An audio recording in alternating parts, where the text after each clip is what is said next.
जय Hind. PCS maker official YouTube channel में आप सभी का स्वागत है। तो देखिए फ्रेंड्स, होमवर्क सीरीज ज्ञान बिंदु जीएस एकेडमी की तरफ से जो आया था उसका डे हम लोग 35 कवर करेंगे।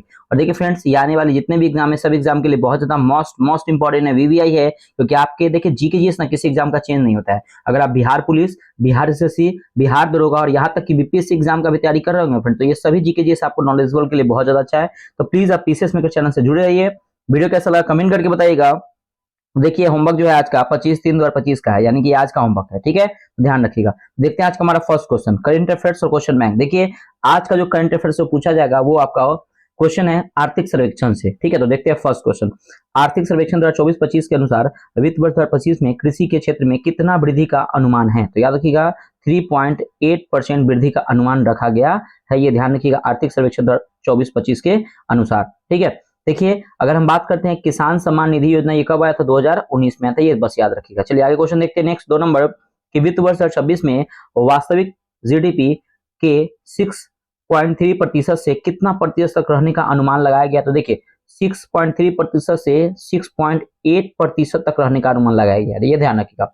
अगर हम ये तो 2026 का डेटा है, लेकिन 2025 में बात करें तो 2025 में वास्तविक जीडीपी जो था ना वो 6.5% था, ये ध्यान रखिएगा। अगला क्वेश्चन है आपका 3 नंबर कि विकसित भारत के सपने को साकार करने का लक्ष्य कब तक रखा गया है? तो देखिए ये विकसित भारत के सपने को साकार करने का लक्ष्य 2047 तक रखा गया, 2047 तक। अब देखिए कुछ क्वेश्चन सुनिएगा, डिजिटल रेडियो को लॉन्च करने का लक्ष्य रखा गया है 2026 तक, 2025 था लेकिन इसको बढ़ा के 2026 कर दिया गया, ठीक है। देखिए एनीमिया मुक्त का लक्ष्य रखा गया 2030 तक।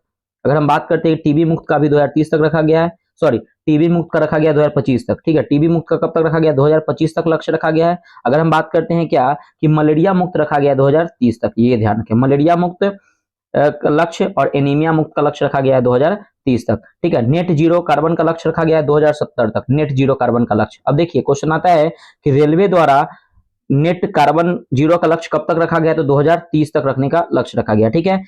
नेक्स्ट क्वेश्चन, अगला क्वेश्चन है आपका 4 नंबर के आर्थिक सर्वेक्षण 2024-25 को कब पेश किया गया था?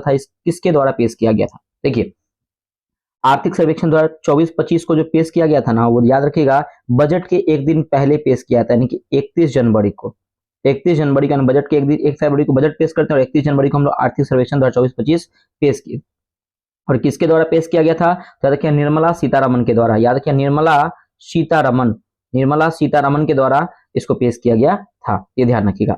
देखिए अगर हम बात करते हैं, यहाँ से क्वेश्चन आता है ये जो आर्थिक सर्वेक्षण है ना, भारत का पहला आर्थिक सर्वेक्षण बजट कब पेश किया गया था? तो देखिए भारत का जब मतलब क्या कि जब आर्थिक सर्वेक्षण और बजट 1950-51 में, सुनिएगा 1950-51 में ना आर्थिक सर्वेक्षण और बजट को एक साथ पेश किया जाता था, लेकिन अभी जो है अलग पेश किया था, यानी कि आर्थिक सर्वेक्षण को बजट से अलग कब किया गया? तो 1964 में बजट से अलग पेश किया गया। आर्थिक सर्वेक्षण को पहली बार बजट से अलग कब पेश किया गया? तो याद रखिए 1964 में किया गया, ये ध्यान रखिएगा।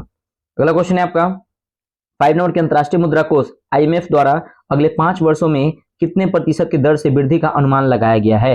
देखिए अंतर्राष्ट्रीय मुद्रा कोष इंटरनेशनल मॉनेटरी फंड द्वारा अगले 5 वर्षों में कितने प्रतिशत की दर की वृद्धि का अनुमान लगाया गया है? तो याद रखिएगा 3.2% का वृद्धि का दर अनुमान लगाया गया है, ठीक है। अगर हम बात करते हैं आईएमएफ की, इंटरनेशनल मॉनेटरी फंड की, अंतर्राष्ट्रीय मुद्रा कोष की स्थापना हुआ था 1945 में, यह ध्यान रखिए 1945 में हुआ था और ब्रेटन वुड्स सम्मेलन के तहत हुआ था। ब्रेटन वुड्स सम्मेलन कब हुआ था? तो 1944 में, ये ध्यान रखिएगा, ठीक है। अगर हम बात करते हैं क्या अंतर्राष्ट्रीय मुद्रा कोष की, तो इसका जो हेडक्वार्टर है वो अमेरिका की राजधानी वाशिंगटन डीसी में है और इसके हेड कौन है? तो क्रिस्टलिना जॉर्जियावा, ये ध्यान रखिएगा, जॉर्जिया है। 6 नंबर की दूरसंचार, कंप्यूटर तथा सूचना सेवा क्षेत्रों के सर्वाधिक निर्यातक देशों में भारत का स्थान क्या है? तो भारत का जो स्थान है वो दूसरा स्थान है, दूसरा। याद रखिएगा कि दूरसंचार, कंप्यूटर तथा सूचना सेवा क्षेत्रों के सर्वाधिक निर्यातक देशों में भारत का स्थान दूसरा है। मोबाइल फोन निर्यातक में भारत का भी स्थान क्या है? दूसरा है, ठीक है। अर्थव्यवस्था में भारत का स्थान कितना है? तो 5वां है, 5th नंबर पे है। और एसडीजी में यानी कि सस्टेनेबल डेवलपमेंट गोल में भारत का अंक कितना है? तो 71 अंक है, ये ध्यान रखिएगा, ठीक है। अगला 7 नंबर कि जल जीवन मिशन के तहत योजना की शुरुआत से अब तक कितने परिवारों को नल से पेयजल आपूर्ति की सुविधा मिली है? देखिए अब तक 12 करोड़ परिवार को, याद रखिएगा अब तक 12 करोड़ परिवार, लोग नहीं परिवार, एक परिवार में 3-4 सदस्य होते हैं तो मैं कम से कम तो यह ध्यान रखिएगा। तो अब तक 12 करोड़ लोग को योजना की शुरुआत के तहत अब तक 12 करोड़ लोग को मतलब कि नल से पेयजल आपूर्ति की सुविधा मिली है। अब देखिए यहाँ से कुछ पॉइंट याद रखिएगा कि जल जीवन मिशन की घोषणा कब की गई थी, तो ये 15 अगस्त, याद रखिएगा कि 15 अगस्त 2019 को जल जीवन मिशन की घोषणा किए गए थे, लाल किला से नरेंद्र मोदी ने किए थे, ये ध्यान रखिएगा। अगर हम बात करते हैं क्या कि जल जीवन मिशन से सुनिएगा कि हर घर जल योजना में टॉप राज्य कौन है, तो याद रखिएगा गोवा है। हर घर जल योजना में टॉप राज्य कौन है, तो गोवा है। अगर हम बात करते हैं हर घर जल योजना में टॉप जिला कौन है, तो मध्य प्रदेश का बुरहानपुर जिला है। अगर हम बात करते हैं क्या है कि हर घर जल में 100वां जिला कौन है, तो याद रखिएगा चंबा जो है, जो आपके हिमाचल प्रदेश में स्थित है। ठीक है, ये ध्यान रखिएगा। अगला 8 नंबर कि सरकार के अंतरिक्ष विजन 2047 में इसरो के कौन से 2 महत्वाकांक्षी मिशन शामिल किए गए हैं, तो देखिए सरकार के अंतरिक्ष विजन 2047 में ना इसरो के 2 महत्वाकांक्षी मिशन है। पहला आपका है गगनयान, पहला आपका कौन है, गगनयान मिशन, गगनयान मिशन है। और दूसरा आपका है चंद्रयान 4 मिशन, चंद्रयान 4 मिशन, या ध्यान चंद्रयान 4 मिशन जो है आपके 2 क्या है, चंद्रयान 4 मिशन, ये 2 जो है आपके अंतरिक्ष विजन 2047 में इसरो के 2 महत्वाकांक्षी मिशन है। अगर हम बात करते हैं गगनयान मिशन की, तो ये देखिए फ्रेंड्स, इसको ना 2026 के अंत तक, 2026 के अंत तक इसको लॉन्च करने के लिए कहा गया है। और चंद्रयान 4 मिशन को ना 2047 तक लॉन्च करने का लक्ष्य रखा गया, 2027 तक, 2027 तक चंद्रयान 4 मिशन को लॉन्च करने का लक्ष्य रखा गया। और ध्यान रखिएगा कि चंद्रयान 4 का ना डेटा आपको यहाँ पर 2027 दिखने को मिलेगा, 2028 भी देखने को मिलेगा। तो ध्यान रखिएगा कि 2027 जो है वो दैनिक जागरण का डेटा है, दैनिक जागरण से लिया गया कि 2027 में चंद्रयान 4 को लॉन्च किया जाएगा। ठीक है, ये ध्यान रखिए। अगर हम इसरो की बात करें तो इंडियन स्पेस रिसर्च ऑर्गेनाइजेशन, इसका स्थापना हुआ था 15 अगस्त 1969 में इसरो का स्थापना हुआ था। इसका हेडक्वार्टर बेंगलुरु है और इसके जो अध्यक्ष है वो वी नारायण है, ये ध्यान रखिएगा। अगला क्वेश्चन है आपका 9 नंबर की वित्तीय वर्ष 2025 में खाद्य सुरक्षा के दृष्टिकोण से किस एक योजना में मौलिक बदलाव चिन्हित किया गया है, तो याद रखिएगा कि एक योजना है जिसका नाम है पीएम गरीब कल्याण, पीएम गरीब कल्याण अन्न योजना, पीएम गरीब कल्याण अन्न योजना में, पीएम गरीब कल्याण अन्न योजना में यह कहा गया है कि खाद्य सुरक्षा के दृष्टिकोण से पीएम गरीब कल्याण योजना में मौलिक बदलाव चिन्हित किया गया है। और याद रखिएगा कि जून 2020 में इसको लॉन्च किया गया था, ये ध्यान रखिएगा। अगला आपका 10 नंबर की वर्ष 2024 चुनाव का वर्ष है और इस वर्ष 3 बड़े लोकतांत्रिक देशों में चुनाव हुए, उनके नाम बताइए। देखिए 2024 में ना 3 बड़े लोकतांत्रिक चुनाव के देश है। सबसे पहले तो अपना देश भारत में चुनाव हुआ है। अगर हम दूसरा बात करते हैं उसके बाद अमेरिका में, ऐसे तो बहुत सारे देश में चुनाव है लेकिन जो अच्छे टॉप कंट्रीज है, भारत अमेरिका हो गया, उसके बाद ब्रिटेन, ये 3 देश याद रखिएगा फिर ब्रिटेन। ठीक है, भारत में अगर हम बात करते हैं भारत में, तो आपको पता है कि भारत में ना एनडीए पार्टी ने क्या हुआ कि एनडीए पार्टी ने जीती है। ठीक है ना, 293 सीट एनडीए पार्टी ने जीती है और सरकार मोदी जी ने अपनी सरकार बनाई थी। ठीक है ना, और इसमें इंडिया अलायंस हार हुई थी, याद रखिएगा। ये एनडीए पार्टी जीती थी और इंडिया अलायंस क्या हुई थी, इस पार्टी की हार हुई थी। अगर हम बात करते हैं अमेरिका की, सुनिएगा, अब हम बात करते हैं अमेरिका की। अमेरिका की अगर हम बात करते हैं, सुनिएगा, अगर हम अमेरिका की बात करते हैं तो अमेरिका में देखिए क्या हुआ। अगर अमेरिका की बात करते हैं तो अमेरिका में जो एक था रिपब्लिकन पार्टी, याद रखिएगा रिपब्लिकन पार्टी, जिसमें किसने जीता था, तो डोनाल्ड ट्रंप ने रिपब्लिकन पार्टी से इन्होंने जीता। और याद रखिएगा डोनाल्ड ट्रंप जो है वो 47वें नंबर के राष्ट्रपति बने हैं और याद रखिए दूसरी बार ये राष्ट्रपति बने हैं और सबसे वृद्ध व्यक्ति अभी तक बने हैं अमेरिका के राष्ट्रपति डोनाल्ड ट्रंप। ठीक है, याद रखिएगा। और इसमें हारे कौन है, तो डेमोक्रेटिक पार्टी हार गई है, कमला हैरिस इसमें क्या हुई है कि हार गई है। अगर हम बात करते हैं ब्रिटेन के बारे में, तो सुनिएगा, ब्रिटेन में लेबर पार्टी की बहुत सालों के बाद लेबर पार्टी की क्या हुई है, जीत हुई है। और इसमें जो प्रधानमंत्री बनाया गया स्टारमर को बनाया गया, स्टारमर वहां के प्रधानमंत्री बने हैं। और याद रखिएगा कि हारा कौन है, तो कंजर्वेटिव पार्टी। ठीक है, जो ऋषि सुनक इसके नेतृत्व करता थे वो हार गए हैं, ये ध्यान रखिए। इतना पॉइंट आपको यहाँ से मैं क्लियर कर दिया हूँ ताकि अगर क्वेश्चन एक भी बने तो यहाँ से आप क्लियर कर सकते हैं। ठीक है, चलिए 11 नंबर क्वेश्चन की वित्त मंत्री निर्मला सीतारमन ने संसद में आर्थिक समीक्षा 2024-25 प्रस्तुत किया है, जिसमें सुधार और विकास का रोडमैप तैयार किया गया है और यह किस केंद्रीय बजट का आधार है, तो याद रखिएगा ये जो केंद्रीय बजट है ना 2025-26 का केंद्रीय बजट का क्या है, ये आधार है। अगला क्वेश्चन नेक्स्ट है आपका 12 नंबर कि आर्थिक समीक्षा को पहली बार बजट के एक भाग के रूप में कब पेश किया गया था, तो देखिए आर्थिक समीक्षा को पहली बार बजट मतलब कि देखिए याद रखिए बजट के साथ एक भाग में, तो मैं आपको बताया था कि 1950-51 में आर्थिक समीक्षा को बजट के साथ पेश किया गया था। लेकिन 1964 में, याद रखिएगा 1964 में क्या हुआ था कि बजट से अलग पेश किया गया था आर्थिक समीक्षा को। 13 नंबर है कि केंद्रीय बजट 2024-25 में पीएम धन धान्य योजना के तहत कम कृषि उत्पादन वाले कितने जिले को शामिल किया गया है तथा इसमें लाभान्वित किसानों की अनुमानित अनुमानित संख्या कितनी है। कितने जिलों को किया गया है, तो याद रखिएगा 100 जिला। याद रखिएगा इसमें कितने जिलों को किया गया, तो 100 जिलों को इसमें शामिल किया गया है। अगर हम बात करते हैं क्या इसमें कितने किसान लाभान्वित होंगे, तो 1.7 करोड़ किसान इसमें क्या होंगे, तो लाभान्वित होंगे, ये ध्यान रखिएगा। अगला 14 नंबर की आर्थिक समीक्षा 2024-25 के तहत मौसम संबंधित मूल्य को कम करने के लिए किस प्रकार की कृषि को बढ़ावा देना सुनिश्चित किया गया है, तो ध्यान रखिएगा ये जलवायु सुगम कृषि को, याद रखिएगा कि जलवायु सुगम कृषि को बढ़ावा देना प्रारंभ किया है, जलवायु सुगम कृषि को, ठीक है, ये ध्यान रखिएगा। याद रखिएगा कि आर्थिक समीक्षा 2024-25 के तहत मौसम संबंधित मूल्य को कम करने के लिए जलवायु सुगम कृषि को बढ़ावा देने सुनिश्चित किया गया है।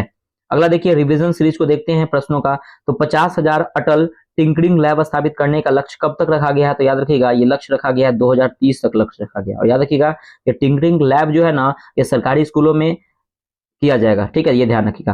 पीएम स्वनिधि के तहत लक्ष्य राशि कितनी कर दी गई, देखिए पीएम स्वनिधि के तहत लक्ष्य राशि कर दी गई है 30,000, लेकिन ध्यान रखिएगा इससे पहले लक्ष्य राशि कितनी थी, पहले थे 10,000 लेकिन अभी बढ़ा के इसको 30,000 कर दिया गया है। अगला आपका कि पूर्वोत्तर विकास योजना कब शुरू की गई है, देखिए पूर्वोत्तर विकास योजना शुरू की गई 2024-25 में, 2024-25 में पूर्वोत्तर विकास योजना शुरू की गई। और याद रखिए 5 राज्यों में बिहार, झारखंड, वेस्ट बंगाल, उड़ीसा, आंध्र प्रदेश में इसकी शुरुआत की गई है। नेक्स्ट है कि पीएम किसान योजना के लिए बजट 2025 में आवंटित राशि क्या है, तो देखिए इसकी आवंटित राशि 90,000 करोड़, याद रखिए 90,000 करोड़ रुपए है इसकी आवंटित राशि। अगला क्वेश्चन है आपका कि मखाना बोर्ड किस राज्य में बनाया जाएगा, बिहार में, याद रखिएगा मखाना बोर्ड अपना राज्य बिहार में बनाया जाएगा। अगला वर्तमान बजट और आर्थिक सर्वेक्षण क्रमशः किस तिथि को पेश किया गया, देखिए वर्तमान बजट और आर्थिक सर्वेक्षण, देखिए वर्तमान बजट तो आपको मैंने बताया था कि 1 फरवरी को बजट पेश किया जाता है और आर्थिक सर्वेक्षण जो 1 से 1 दिन पहले यानी कि 31 जनवरी को पेश किया गया था, 31 जनवरी 2025 को पेश किया गया था। अगला क्वेश्चन है आपका कि बिहार में ब्राउन फील्ड हवाई अड्डा कहाँ बनाया जाएगा, देखिए ग्रीन फील्ड तो बनाया जाएगा आपको कहाँ पे, तो जयप्रकाश नारायण हवाई अड्डा में। अगर ब्राउन फील्ड की बात करें तो बिहटा, याद रखिएगा बिहटा बिहार में इसको बनाया जाएगा। अगला क्वेश्चन देखिएगा 16 नंबर क्वेश्चन है क्या कि भारत छोड़ो आंदोलन के समय देश की पहली समांतर सरकार कब और कहां स्थापित की गई थी, देखिए भारत छोड़ो आंदोलन के समय देश की पहली समांतर सरकार जो है वह 1924 में स्थापित की गई थी। 1924 में कहा, तो बलिया उत्तर प्रदेश में, याद रखिए बलिया यूपी में स्थापित की गई थी, बलिया यूपी में स्थापित की गई थी। और किसने किया था, तो चित्तू पांडे के नेतृत्व में, याद रखिए चित्तू पांडे के नेतृत्व में इसका आयोजन किया गया था। अगला देखते हैं, अब देखिए सही मैच करना है तो अभिनव भारत, देखिए अभिनव भारत की स्थापना हुआ था 1904 ईस्वी में, ध्यान रखिएगा। अगर इंडिया हाउस की बात करते हैं तो इंडिया हाउस की स्थापना जो हुआ था वो आपके 1905 ईस्वी में हुआ था, ठीक है। गदर पार्टी की स्थापना हुआ था 1913 ईस्वी में और इंडियन इंडिपेंडेंस लीग की स्थापना हुआ था 1942 ईस्वी में। अब देखिए फ्रेंड्स कुछ यहाँ पे मैं आपको पॉइंट बताना चाहता हूँ, देखिए अगर हम बात करते हैं अभिनव भारत की स्थापना किसने किया था, तो श्याम जी कृष्ण बर्मन ने, ये ध्यान रखिएगा श्याम जी कृष्ण बर्मन ने अभिनव भारत की स्थापना किया था। अगर हम बात करते हैं क्या कि इंडिया हाउस, तो इंडिया हाउस की स्थापना, देखिए इंडिया हाउस की अगर हम बात करते हैं ना तो सुनिएगा कि सॉरी देखिए ये इंडिया हाउस की स्थापना ना, सॉरी थोड़ा सा देखिएगा, ये इंडिया हाउस की स्थापना ना, इंडिया हाउस की स्थापना किसने किया था, तो याद रखिएगा कि श्याम जी कृष्ण बर्मन ने, ये ध्यान रखिएगा। सॉरी इंडियन हाउस की स्थापना किसने किया था, तो श्याम जी कृष्ण बर्मन ने, ये ध्यान रखिएगा। अब देखिए गदर पार्टी की बात करते हैं, गदर पार्टी से याद रखिएगा, देखिए गदर पार्टी की स्थापना सैन फ्रांसिस्को में किया गया था, किसके द्वारा किया गया था, तो सोहन सिंह भाकना के द्वारा। लेकिन क्वेश्चन ये आता है कि गदर पार्टी की स्थापना भारत में किसने किया था, तो लाला हरदयाल ने किया था, ये ध्यान रखिएगा। गदर पार्टी की स्थापना सैन फ्रांसिस्को में सोहन सिंह भाकना ने किया था और गदर पार्टी की स्थापना भारत में लाला हरदयाल ने किया था, ठीक है ना। अगर हम बात करते हैं इंडियन इंडिपेंडेंस लीग की, तो याद रखिए इसकी शुरुआत ना रास बिहारी घोष ने किया था, रास बिहारी घोष ने इंडियन इंडिपेंडेंस लीग की शुरुआत की थी, ये ध्यान रखिएगा, ठीक है फ्रेंड्स। तो इतने पॉइंट्स आपको बताएं, आगे देखते हैं। नेक्स्ट है आपका पानी में प्रकाश की चाल कितनी होती है, देखिए पानी में प्रकाश की चाल 2.25 गुने 10 की पावर 8 मीटर पर सेकेंड होती है, ये ध्यान रखिएगा, ठीक है ना। पानी में प्रकाश की चाल 2.25 गुने 10/8 मीटर पर सेकेंड होती है। और याद रखिएगा कि प्रकाश की चाल निर्वात में कितनी होती है, ये ध्यान रखिएगा, निर्वात में प्रकाश की चाल होती है 3 गुने 10 की पावर 8 मीटर पर सेकेंड। और प्रकाश की चाल सर्वाधिक निर्वात में, उसके बाद हवा में, फिर द्रव में और सबसे कम किस में होती है, ठोस में होती है। प्रकाश की चाल सर्वाधिक निर्वात में होती है। क्वेश्चन आता है कि प्रकाश की चाल सर्वाधिक कहाँ होती है, तो निर्वात में होती है। 19 नंबर है कि प्रकाश विद्युत प्रभाव को उत्पन्न करने और बैक्टीरिया को नष्ट करने के लिए किन किरणों का प्रयोग किया जाता है? तो याद रखिएगा पराबैंगनी, पराबैंगनी इसको अल्ट्रावायलेट पराबैंगनी किरण कहते हैं, याद रखिएगा पराबैंगनी किरण, ठीक है, पराबैंगनिक किरण। पराबैंगनिक किरण का क्या करते हैं कि हम लोग प्रकाश विद्युत प्रभाव को उत्पन्न करने के लिए और बैक्टीरिया को नष्ट करने के लिए पराबैंगनी किरण का उपयोग करते हैं। और याद रखिए पराबैंगनी किरण हमारे त्वचा के लिए ना हानिकारक और नुकसानदेही होता है। और याद रखने का ये सूर्य से निकलते, पराबैंगनी किरण कहां से निकलती है? तो सूर्य से निकलती है। 20 नंबर की विद्युत चुंबकीय तरंगों या भेदन क्षमता के अनुसार क्रम को सजाइए। देखिए अगर हम बात करते हैं कि विद्युत चुंबकीय तरंगों या भेदन क्षमता के अनुसार क्रम सजाइए, तो सबसे ज्यादा भेदन क्षमता किसमें है? तो गामा में, देखिएगा गामा में। उसके बाद किसमें है?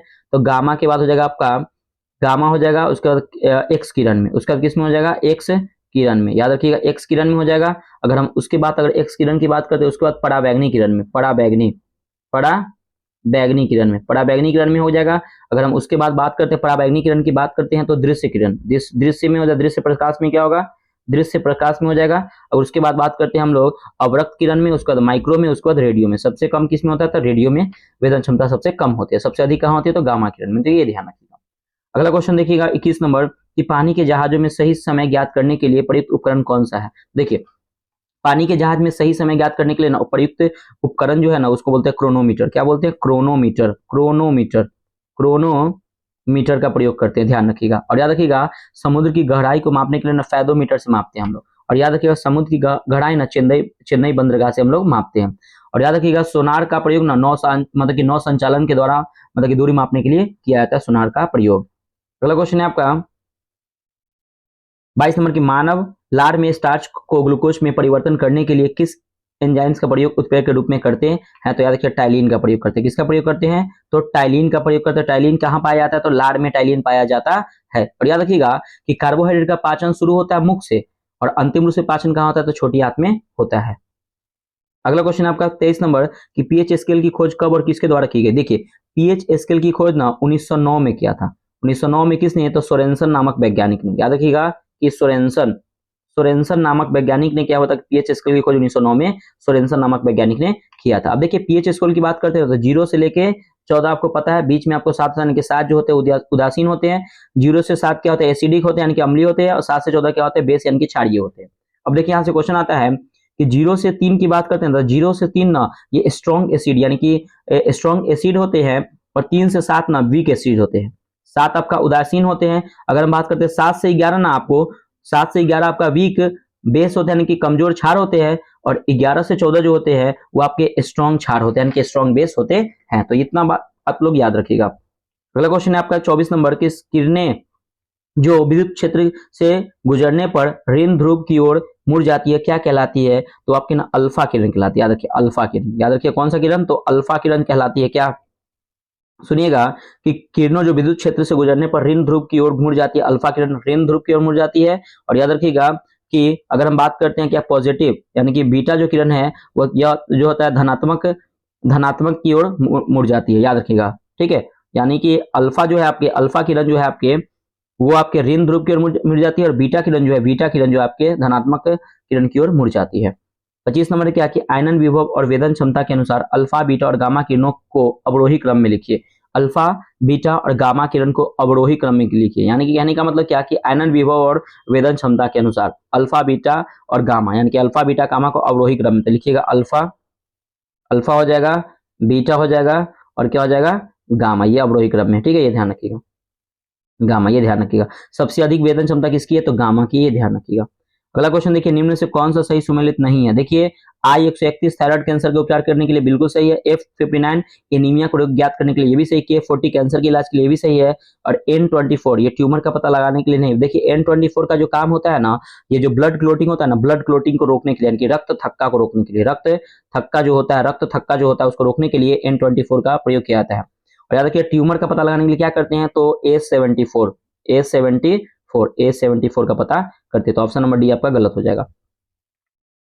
अगला क्वेश्चन देखिएगा नेक्स्ट आपका 27 नंबर कि अंतर्राष्ट्रीय मानवाधिकार दिवस कब मनाया जाता है? देखिए अंतर्राष्ट्रीय मानवाधिकार मनाया जाता है आपको 10 दिसंबर को मनाया जाता है। और मानवाधिकार की सार्वभौमिक घोषणा कब की गई थी? तो देखिए मानवाधिकार की सार्वभौमिक घोषणा की गई थी 10 दिसंबर, सुनिएगा 10 दिसंबर 1948 को, यानी कि 1948 को मानवाधिकार की सार्वभौमिक घोषणा की गई थी। ये ध्यान रखिएगा। अगर हम बात करते हैं मानवाधिकार की, तो याद रखिएगा कि मानवाधिकार को लाया गया था सर्वप्रथम, कब लाया गया था? तो 1946 में। मानवाधिकार को सर्वप्रथम कब लाया गया था? तो 1946 में लाया गया था। और याद रखिएगा किसने लाया था? तो अमेरिका ने सबसे पहले इसको लाया था।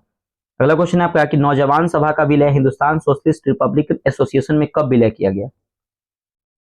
तो देखिए, नौजवान सभा का जो विलय किया गया था ना, वो मतलब कि विलय हिंदुस्तान सोशलिस्ट रिपब्लिक एसोसिएशन में कब किया गया था? तो 1928 में किया गया था, 1928 में। और याद रखिएगा, अगर हम बात करते हैं हिंदुस्तान सोशलिस्ट रिपब्लिक की, सुनिएगा, हिंदुस्तान सोशलिस्ट रिपब्लिक की बात करें तो ये बना था 1924 में। ध्यान रखिए कब बना था? तो 1924 में, 1924 में बना था। और किसने? तो सचिंद्र सन्याल ने बनाया था। और याद रखिएगा, ये जो काकोरी ट्रेन एक्शन जो हुआ था ना, इसमें क्या हुआ था कि इसमें इसको बंद कर दिया गया था, उसको मिला के एचएसआर कर दिया गया था, यानी कि एचएसआर की स्थापना 1928 में होता है, 1928 में, याद रखिएगा। अगला 29 नंबर की कवक की कोशिका भित्ति का मुख्य अवयव किससे बने होते थे? कवक की कोशिका भित्ति जो बने होते वो काइटिन के बने होते। किससे बने होते? काइटिन के। अगला आपका 30 नंबर की किस आंदोलन की समाप्ति के बाद कांग्रेस में एक नई विचारधारा ने जन्म लिया और जिसके सूत्रधार मोतीलाल नेहरू और सीआर दास थे? तो याद रखिए किस आंदोलन की समाप्ति के बाद? तो याद रखिए असहयोग आंदोलन।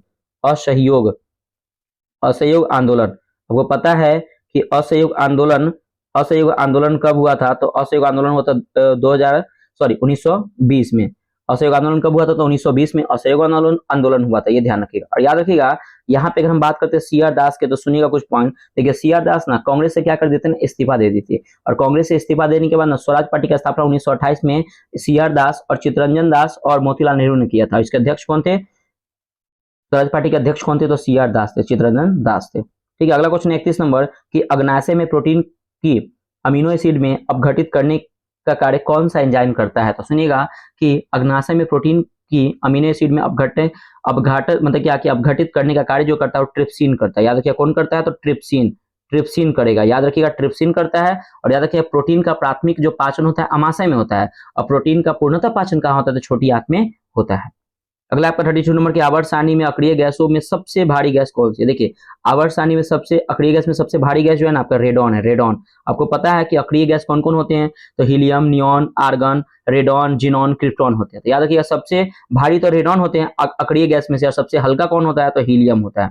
हीलियम। आपको पता है कि वायुयान के टायर में हीलियम गैस अक्रिय गैस जो इसको भरे जाते हैं, ये ध्यान रखिएगा। और आर्गन ना याद रखिएगा कि वायुमंडल में एकमात्र ये जो अक्रिय गैस है आर्गन, जो आपके वायुमंडल में प्रेजेंट रहते हैं, ये ध्यान रखिएगा। अगला क्वेश्चन आपका 33 नंबर की सामान्यतः मानव शरीर में कार्बन की औसत मात्रा कितनी प्रतिशत होती है? देखिए, सामान्यतः मानव शरीर में कार्बन की औसतन मात्रा जो होती है ना 18.5% होती है। एनसीईआरटी का डेटा है, ध्यान रखिएगा। अगर हम बात करते हैं क्या कि मानव मतलब कि सामान्यतः मानव शरीर में ऑक्सीजन की औसत मात्रा कितनी होती है हमारे शरीर में? तो 65% होती है, 65%। हाइड्रोजन की 9.5%। अगर बात करते हैं नाइट्रोजन की 3.5% और अन्य गैस की भी 3.5% होते हैं। 34 नंबर है क्या कि धातु को साफ करने में खाद्य पदार्थों और दवाओं के बनाने व कपड़ा उद्योग में किस अम्ल का प्रयोग किया जाता है? तो इस अम्ल का नाम क्या है? तो याद रखिएगा इस अम्ल का जो नाम है वो साइट्रिक अम्ल है। साइट्रिक। याद रखिए कौन सा अम्ल है? तो साइट्रिक अम्ल। आपको पता है कि खट्टे खट्टे खट्टे फलों में साइट्रिक अम्ल पाया जाता है, तो साइट्रिक अम्ल का उपयोग होता है। अगला क्वेश्चन है 35 नंबर का 1857 की क्रांति में जगदीशपुर में हुए विद्रोह का ब्रिटिश नायक कौन सा था? देखिएगा 1857 का जब विद्रोह हुआ था ना, तो जगदीशपुर में ना देखिए ब्रिटिश शासक मतलब ब्रिटिश पूछ रहा है, ब्रिटिश। तो याद रखिए विलियम टेलर। कौन थे? William Taylor. याद रखिए विलियम टेलर थे। विलियम टेलर जो थे ये क्या थे? तो याद रखिए ब्रिटिश नायक थे। विलियम टेलर कौन थे? तो ब्रिटिश नायक थे। लेकिन क्वेश्चन है कि भारतीय नायक कौन थे? तो कुंवर सिंह थे जगदीशपुर से। ठीक है, ये ध्यान रखिएगा। 36 नंबर क्या किस युद्ध की समाप्ति के बाद सिख साम्राज्य का पूरा हिस्सा ब्रिटिश भारत में मिला लिया गया था? तो याद रखिएगा जो आपका दूसरा सेकेंड आंग्ल युद्ध हुआ था, सेकेंड आंग्ल सिख युद्ध। सेकेंड आंग्ल सिख युद्ध में क्या हुआ था कि सिख साम्राज्य को पूरा हिस्सा ब्रिटिश भारत राज्य में मिला लिया था। अब देखिए दूसरे अंग युद्ध हुआ कब था? तो याद रखिए 1848-49 में हुआ था। 1848-49 में हुआ था। और उस समय गवर्नर कौन था? लॉर्ड डलहौजी क्या था? तो उस समय गवर्नर था। ध्यान रखिएगा ये जो दूसरे आंग्ल युद्ध हुआ था उसमें 3 युद्ध हुआ था। एक गुजरात का युद्ध, एक चिलिया का युद्ध, और एक क्या हुआ था? याद रखिएगा नाथनगर का युद्ध हुआ था। ये ध्यान रखिएगा। ठीक है, ये भी याद रखिएगा। चलिए अगला क्वेश्चन देखते हैं। अगला क्वेश्चन है आपका 37 नंबर की राजा राम मोहन राय की मृत्यु कब और कहां हुई थी? देखिए राजा राम मोहन राय की जो मृत्यु हुई थी ना वो 1833 में हुआ था, 1833 में। और कहाँ पे हुआ था, ध्यान रखिएगा, ब्रिस्टल ब्रिटेन में हुआ था। याद रखिए कहाँ पे हुआ था, तो ब्रिस्टल ब्रिस्टल ब्रिस्टल ब्रिटेन में क्या हुआ था कि राजा राम मोहन राय की मृत्यु हुई थी। कब और कहाँ, तो 1833 में ब्रिस्टल ब्रिटेन में। और याद रखिएगा कि 1815 में आत्मीय सभा की स्थापना राजा राम मोहन राय ने किया था। 1828 में ब्रह्म समाज की स्थापना राजा राम मोहन राय ने किया था। और राजा की उपाधि किसने दिया था, याद रखिएगा किसने दिया था, तो आप लोग कमेंट करके बताइए फ्रेंड्स। देखिए कमेंट जरूर कीजिएगा, राजा राम मोहन राय को राजा की उपाधि मैं आपको कल ही बताया था। प्लीज फ्रेंड्स आप लोग कमेंट कीजिएगा कि राजा राम मोहन राय को राजा की उपाधि किसने दिया था। प्लीज कमेंट जरूर कीजिएगा, आपसे क्वेश्चन पूछते हैं ताकि आप कमेंट करें। 38 नंबर क्या कि किस नदी को ओडिशा का शोक के रूप में जाना जाता था। याद रखिएगा एक नदी है, इसका नाम है महानदी। महानदी को ओडिशा का शोक के रूप में जाना जाता है, महानदी को, ये ध्यान रखिएगा। अब देखिए महानदी की बात करें ना, तो महानदी बेसिन जो है ना, महानदी बेसिन जो है वह चावल के लिए मतलब प्रसिद्ध है, ये ध्यान रखिएगा। और महानदी पर याद रखिए हीराकुंड बांध किस नदी पे है, तो महानदी पर है, याद रखिएगा। और जो महानदी है वो निकलती कहाँ है, तो अमरकंटक से निकलती है। और ये अपना डेल्टा कहाँ बनाती है, बे ऑफ बंगाल में अपना डेल्टा बनाती है महानदी, ये ध्यान रखिएगा। 39 नंबर के प्रसिद्ध चीनी यात्री हेनसांग किस शासक के समय कश्मीर आया था। देखिए जो प्रसिद्ध चीनी यात्री हेनसांग है ना, याद रखिएगा दुर्लभ वर्धन के समय, याद रखिए दुर्लभ, ये इसको लिख लीजिएगा, दुर्लभ दुर्लभ वर्धन, दुर्लभ वर्धन के समय क्या हुआ था कि हेनसांग कश्मीर आया था दुर्लभ वर्धन के समय में। और याद रखिएगा ये महज भारत में लगभग 14 वर्षों तक ये भारत में रहा था, 14 वर्ष हेनसांग। और याद रखिएगा कि बौद्ध धर्म का ना ये जो हेनसांग जो था वो बौद्ध धर्म को मानता, लेकिन किस शाखा को, तो बौद्ध धर्म के महायान शाखा को ये मानता था, ये बहुत इंपॉर्टेंट है। याद रखिएगा यात्रियों का राजकुमार, नीति का पंडित, हम क्या हेनसांग को कहते हैं। और याद रखिएगा आधुनिक शाक्य मुनि भी किसको कहते हैं, तो हेनसांग को कहते हैं। याद रखिएगा कि हेनसांग ने एक अपनी पुस्तक की रचना की है जिसका नाम है सीयू की पुस्तक की रचना की है, जिसमें आपको पता है कुंभ के मेले का वर्णन मिलता है सीयू की पुस्तक में, ये ध्यान रखिएगा। और याद रखिएगा एक क्वेश्चन आता है बहुत इंपॉर्टेंट है, पहली बौद्ध महापरिषद, ध्यान रखिएगा महापरिषद यहाँ पे हम बोल रहे हैं, पहली बौद्ध महापरिषद के अध्यक्ष बनाया गया था, हेनसांग को ही बनाया गया था, हर्षवर्धन ने इसको बनाया था। ठीक है, तो इतने फैक्ट्स मैं आपको यहां से बताया फ्रेंड्स, प्लीज वीडियो को मिस मत कीजिएगा, वीडियो को बहुत इंपॉर्टेंट है। देखिए आप आज जो देख रहे हो ना, ये डे जो है आपका फ्रेंड्स को क्या है 35 है, सोचिए कितना सारा क्वेश्चन आपको यहाँ पे कलेक्ट हो चुका है। तो प्लीज आप वीडियो को इग्नोर मत करें, डे 1 2 अगर आपको छूट गया है, 5 6 कोई भी छूटा है तो उसे आप जरूर देखिए, क्योंकि आपके आने वाले एग्जाम के लिए ना ये रामबाण साबित होने वाला है। तो प्लीज आप पीसेस मेकर चैनल से जुड़िए और डेली आपको 6:30 PM में आपको क्या होगा कि ये वीडियो आपको प्रोवाइड किया जाएगा और मॉर्निंग में 7 बजे आपको परीक्षा मंथन का करंट अफेयर्स अपलोड देखने को मिलेगा। तो जरूर आप पीसीएस मेकर से जुड़िए। ठीक है, 40 नंबर क्वेश्चन है क्या कि अग्निकुंड के साक्ष्य सिंधु सभ्यता के किन 2 स्थलों से प्राप्त हुए हैं।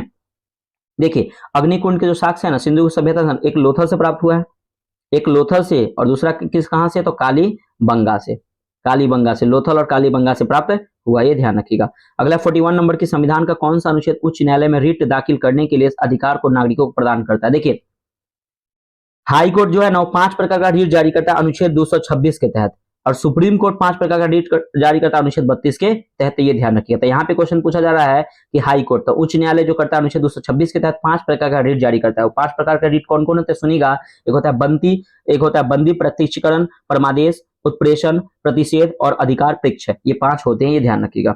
अगला क्वेश्चन आपका 42 नंबर की साथी नामक पहल की शुरुआत किस मंत्रालय द्वारा की गई थी। देखिए साथी नामक पहल की शुरुआत जो की गई थी ना, ये कपड़ा, याद रखिएगा कपड़ा और विद्युत मंत्रालय के द्वारा, कपड़ा और विद्युत मंत्रालय के द्वारा ये साथी नामक पहल की शुरुआत की गई थी। और ध्यान रखिएगा अगर हम बात करते हैं निर्माण पोर्टल, तो निर्माण पोर्टल जो है ना ये कोयला मंत्रालय ने शुरू किया था निर्माण पोर्टल। और ध्यान रखिएगा इसमें कहा गया था कि अगर जो बच्चा यूपीएससी अगर पीटी एग्जाम पास करता है तो उसको 1 लाख रुपए दिए जाएंगे, ये ध्यान रखिएगा। ठीक है, अगला एक और पोर्टल का नाम याद रखिएगा, एक पोर्टल है प्रभाव पोर्टल ना ये आरबीआई के द्वारा शुरू किया गया था, आरबीआई के द्वारा। एक है आपका कवच पोर्टल, ये रेलवे के द्वारा शुरू किया गया था। ठीक है, ताकि रेलवे में जो इतने सारे दुर्घटना होते हैं तो उसके लिए कवच पोर्टल को शुरुआत की गई थी। अगला 43 नंबर कि प्रधानमंत्री कृषि सिंचाई योजना कब शुरू की गई थी, तो याद रखिएगा 2015 में इसकी शुरुआत की गई थी। 44 नंबर की पीएम गरीब कल्याण रोजगार योजना को कब और कहां से शुरू किया गया था। देखिए पीएम गरीब कल्याण रोजगार योजना की शुरुआत 2020 में की गई थी, 2020 में, और कहां से की गई थी, तो बिहार के खगड़िया से, याद रखिए बिहार के खगड़िया से इसकी शुरुआत की गई थी, बिहार के खगड़िया से शुरू की गई थी। और याद रखिएगा इसकी जो पीएम गरीब कल्याण रोजगार योजना जो है 6 राज्यों में शुरू किया गया था, और याद रखिए 112 जिलों में शुरू किया गया था, ये भी ध्यान रखिएगा। अगला क्वेश्चन देखिए सही सुमिलित कीजिए। सागरमाला परियोजना की बात करें तो याद रखिएगा सागरमाला परियोजना की शुरुआत 2015 में हुआ था। अगर हम बात करें प्रधानमंत्री जनधन योजना की शुरुआत 2014 में हुआ था। स्टार्टअप इंडिया की शुरुआत 2016 में और भारतमाला परियोजना 2017 में। देखिए भारतमाला परियोजना जो संबंधित है ना, ये सड़क निर्माण से संबंधित है, ये ध्यान रखिएगा, ठीक है। अगर हम बात करते हैं क्या कि अगर हम बात करते हैं आपको कि स्टार्टअप इंडिया, तो सुनिएगा कि भारत सरकार की कौशल विकास मंत्रालय से संबंधित है ये स्टार्टअप इंडिया, ठीक है। अगर हम बात करते हैं प्रधानमंत्री जनधन योजना के बारे में, सुनिएगा बहुत इंपॉर्टेंट है। वित्तीय समावेशन की विश्व की सबसे बड़ी योजना कौन है, तो प्रधानमंत्री जनधन योजना है, ये ध्यान रखिएगा। और सागर माला परियोजना के संबंध किससे है, तो याद रखिएगा बंदरगाह के निर्माण से, इसकी सुरक्षा से संबंधित है। अगला क्वेश्चन है 46 नंबर कि जीरो बेस्ड बजटिंग का सिद्धांत किसके द्वारा दिया गया था। देखिए जीरो बेस्ड बजटिंग का सिद्धांत तो दिया गया था पीटर, याद रखिएगा इसका इनका नाम लिखिएगा, पीटर पायर के द्वारा।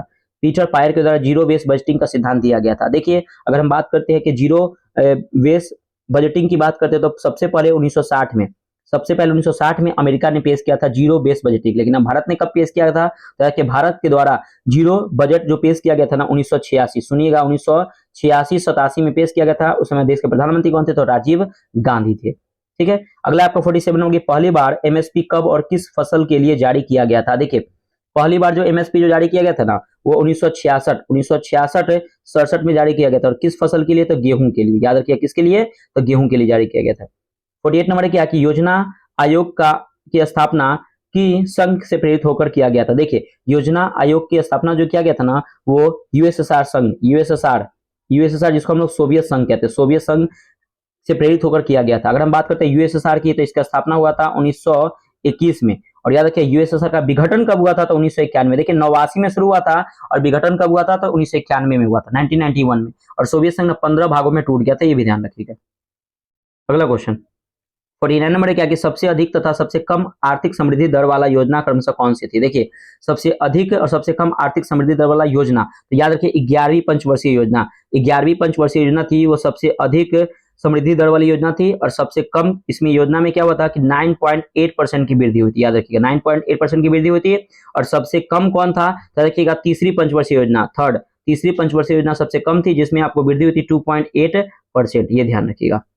अगला क्वेश्चन 50 नंबर की पीएम विश्वकर्मा योजना कब और कहां से शुरू किया गया था। देखिए पीएम विश्वकर्मा योजना की जो शुरुआत की गई थी ना, याद रखिएगा 17 सितंबर 2023 को शुरू किया गया था। कहां से, तो न्यू दिल्ली से। और ध्यान रखिए शिल्पकारों से संबंधित है ये। और सबसे पहले ये यूटी में आपके जम्मू कश्मीर में इसको लागू किया गया था पीएम विश्वकर्मा योजना को, ये भी ध्यान रखिएगा। 51 नंबर क्वेश्चन है क्या कि सरकार द्वारा अवरोधों एवं प्रतिबंधों को हटाने की प्रक्रिया को किस नाम से जानते हैं, तो याद रखिए इसको हम लोग उदारीकरण, याद रखिए किस नाम से जानते हैं, तो उदारीकरण के नाम से जाना जाता है। और याद रखिएगा कि भारत में उदारीकरण के जनक डॉक्टर मनमोहन सिंह थे, ये ध्यान रखिएगा। और इन्होंने क्या किया था कि अर्थव्यवस्था को 10th पोजीशन से ला के 3rd पोजीशन पे रख दिए थे, यही कौन, डॉक्टर मनमोहन सिंह, ये ध्यान रखिएगा। ये बहुत ही अच्छे प्रधानमंत्री थे हमारे देश के, ये बोलते बहुत कम थे और काम ज्यादा करते थे। 52 नंबर क्वेश्चन है कि केरल स्थित किस बांध के जलाशय के चारों ओर पेरियार राष्ट्रीय उद्यान अवस्थित है, तो केरल स्थित किस बांध, तो याद रखिए बांध का नाम है मुल्ला पेरियार बांध, इसको लिख लीजिएगा मुल्ला पेरियार बांध, याद रखिएगा मुल्ला पेरियार बांध के आगे क्या है, ये केरल में है, जिसके जलाशय के चारों ओर पेरियार राष्ट्रीय उद्यान अवस्थित है। 53 नंबर की मस्तिष्क का बाहरी आवरण क्या कहलाता है। देखिए मस्तिष्क का बाहरी आवरण ना ड्यूरा कहलाता है, ड्यूरा, याद रखिए क्या कहलाता है, तो ड्यूरा कहलाता है, ठीक है, ड्यूरा कहलाता है। अगला क्वेश्चन है आपका 54 नंबर के हाइड्रोजन के गुणों के कारण आवर्त सारणी में उसे किन 2 वर्गों में स्थान दिया गया है। तो देखिए हाइड्रोजन के गुणों के कारण आवर्त सारणी में उसे 2 ग्रुप में दिया गया, 2 वर्गों में दिया। पहला आपका ग्रुप 1 में दिया गया है और आपका ग्रुप 17 में इसको जगह दिया गया है। अगला क्वेश्चन है 55 नंबर की जल की अस्थायी कठोरता को किस विधि द्वारा किया जाता है। देखिए जल की अस्थायी कठोरता जो है ना, वो क्लार्क विधि के द्वारा, याद रखिएगा किस विधि के द्वारा, तो क्लार्क विधि के द्वारा क्या किया जाता है, तो क्लार्क विधि के द्वारा इसको दूर किया जाता है, ठीक है। अगला क्वेश्चन है आपका 56 नंबर की 4 डिग्री सेल्सियस पर जल का घनत्व डैश और आयतन डैश। देखो 4 डिग्री सेल्सियस पर जल का जो घनत्व होता है ना, वो अधिकतम होता है। जल का घनत्व क्या होता है, तो जल का घनत्व अधिकतम होता है। और आयतन क्या होता है, तो यहाँ पे क्या होता है, न्यूनतम होता है। ये बहुत इंपॉर्टेंट क्वेश्चन, ठीक है, न्यूनतम होता है। अगला क्वेश्चन 57 नंबर के हाइड्रोजन के किस समस्थानिक को भारी हाइड्रोजन के नाम से जानते हैं। तो देखिए हाइड्रोजन के किस समस्थानिक को भारी हाइड्रोजन के नाम से जानते हैं, तो याद रखिएगा ड्यूटोरियम। क्या है इसका नाम, तो ड्यूटोरियम, याद है ड्यूटोरियम, इसका क्या है नाम, ड्यूटोरियम है। अगला क्वेश्चन है आपका 58 नंबर की, ग्रेफाइट को किस गैस की उपस्थिति में विद्युत आर्क पर गर्म करने पर फ्लोरीन प्राप्त होता है? तो याद रखिएगा, देखिए ये आपका हीलियम गैस, याद रखिए हीलियम गैस की उपस्थिति में विद्युत आर्क पर गर्म करने पर फ्लोरीन प्राप्त होता है। तो लिख लीजिएगा इसका helium gas, helium gas, helium gas, ये ध्यान रखिएगा। और याद रखिएगा ये हीलियम गैस ना एक हल्की गैस है, याद रखिएगा, ठीक है। और वायुयान के टायरों में ना ये हीलियम गैस का प्रयोग किया जाता है, ये ध्यान रखिएगा। अगला क्वेश्चन है आपका, देखिए क्वेश्चन नंबर 59 है कि कार्बन या कार्बन मुक्त ईंधन को हवा में अपर्याप्त मात्रा में जलाने पर कौन सी गैस प्राप्त होती है? तो याद रखिएगा ये मतलब सीओ यानी कि कार्बन मोनोऑक्साइड गैस प्राप्त है। सीओ को बोलते हैं carbon monoxide. Carbon monoxide gas क्या होती है? Carbon monoxide. कार्बन मोनोऑक्साइड क्या होती है? कार्बन मोनोऑक्साइड गैस क्या होती है? प्राप्त होती है सीओ गैस, जिसको कार्बन मोनोऑक्साइड कहते हैं। और याद रखिएगा कि कार्बन मोनोऑक्साइड को ना हम लोग साइलेंट किलर गैस भी कहते हैं, यह ध्यान रखिएगा। और याद रखिएगा ये तो हो गया आपका कि कार्बन या कार्बन मुक्त ईंधन को हवा में अपर्याप्त मात्रा में जलाने से सीओ यानी कार्बन मोनोऑक्साइड गैस प्राप्त होती है, लेकिन पर्याप्त मात्रा में जलाने पर जो होता है कौन सी गैस प्राप्त होती है? कार्बन डाइऑक्साइड गैस प्राप्त होती है, ये ध्यान रखिएगा। अगला 16 नंबर की, प्रयोगशाला में संगमरमर पर तनु HCl की अभिक्रिया से कौन सी गैस बनती है? तो याद रखिएगा ये CO2 गैस बनती है। कौन? CO2, इसको कार्बन डाइऑक्साइड गैस कहते हैं। 61 नंबर है, क्या भूकंप का पता लगाने के लिए और रिकॉर्ड करने के लिए किस उपकरण का प्रयोग किया जाता है? देखिए भूकंप का पता लगाने के लिए ना हम लोग सिस्मोग्राफ का प्रयोग करते हैं। किसका प्रयोग करते हैं? सिस्मोग्राफ। याद रखिएगा किसका प्रयोग? सिस्मोग्राफ का प्रयोग करते हैं। और याद रखिएगा कि भूकंप को मापते किसमें है? तो प्रयोग किया था, उपकरण को प्रयोग किया था, तो याद रखिएगा रिएक्टर स्केल का, रिएक्टर रिएक्टर रिएक्टर स्केल का प्रयोग करते हैं, ध्यान रखिएगा। अगला क्वेश्चन है आपका 62 नंबर कि चुंबक के बाहर चुंबकीय रेखाओं की दिशा क्या कहलाती है? देखिए चुंबक की बाहर चुंबकीय रेखाओं की दिशा क्या कहलाती है? तो देखिए नॉर्थ से साउथ कहलाती है, यानी कि उत्तर से दक्षिण की ओर रेखा कहलाती है। अगला 63 नंबर की, जरा दृष्टि दोष को दूर करने के लिए आमतौर पर इस्तेमाल किए जाने वाला लेंस कौन सा है? देखिए जरा दृष्टि दोष को दूर करने के लिए बाइफोकल लेंस का प्रयोग करते हैं, याद रखिएगा बाइफोकल, बाइफोकल बाइफोकल लेंस का प्रयोग करते हैं, बाइफोकल लेंस का प्रयोग करते हैं, ध्यान रखिएगा। अगर ये होता है मायोपिया, मायोपिया को दूर करने के लिए अप्पर लेंस का प्रयोग करते हैं, और हाइपर मेट्रोपिया को दूर करने के लिए उत्तर लेंस का प्रयोग करते हैं, और अभिन्नता को दूर करने के लिए सिलेंड्री लेंस का प्रयोग करते हैं। अगला आपका 64 नंबर की, 12 वोल्ट के विभवांतर वाले दो बिंदुओं के पार 5 कूलम के आवेश को स्थानांतरित करने में कितना कार्य होता है? देखिए एक भी बराबर फॉर्मूला होता है W/Q, ये फॉर्मूला होता है। अगर हम बात करते हैं W बराबर, तो W बराबर क्या हो जाएगा? V into Q. V का मान रखिए, V का मान हो जाएगा 12 और Q का मान हो जाएगा 5, यानी कि 60। आपका वर्क बराबर क्या हो जाएगा? W बराबर हो जाएगा 60 आंसर, ठीक है। तो W बराबर क्या हो जाएगा? तो W बराबर हो जाएगा आपका 60, ठीक है, ये ध्यान रखिएगा। अगला क्वेश्चन है 65 नंबर की, क्षमता के अनुसार भारत का सबसे बड़ा परमाणु ऊर्जा केंद्र कौन सा है? तो याद रखिएगा कुंडनकुलम, कुंडन, इसको लिखिएगा कुंडनकुलम, कुंडनकुलम परमाणु, कुंडनकुलम परमाणु संयंत्र है जो भारत का सबसे नवीनतम है। याद रखिए भारत का ना 8वां जो सबसे बड़ा परमाणु ऊर्जा केंद्र है, 8वां, और ये तमिलनाडु में, ये ध्यान रखिएगा। अगला क्वेश्चन है आपका 66 नंबर, 66 नंबर क्या है कि चल जोड़ों पर दो हड्डियों के बीच कौन सा चिकनाई युक्त द्रव पाया जाता है? याद रखिएगा कौन सी? तो याद रखिएगा श्लेष द्रव, इसको क्या बोलते हैं? श्लेष द्रव, लिखिएगा इसको बोलेंगे श्लेष द्रव, या इसको बोलेंगे साइनोविल द्रव, याद रखिएगा साइनोविल द्रव। श्लेष द्रव बोलिए, या इसको क्या बोलते हैं? साइनोविल द्रव, याद रखिए साइनोविल द्रव इसको कहते हैं। अगला क्वेश्चन 67 नंबर की, दो हड्डियों को एक साथ जोड़ने वाले संयोजित का नाम क्या? देखिए हड्डी को हड्डी में आपस जोड़ेगा तो लिगामेंट कर देगा, लिगामेंट, याद रखिए क्या हो जाएगा? लिगामेंट हो जाएगा, लिगामेंट, मिंट कर दिया, हड्डी को जोड़ दिया, लिगामेंट। अगर हड्डी को मांसपेशी से जो क्या कहलाता है? टेंडन कहलाता है। हड्डी को मांसपेशी से जोड़ना क्या कहलाता है? टेंडन कहलाता है। राइट आंसर लिगामेंट हो जाएगा।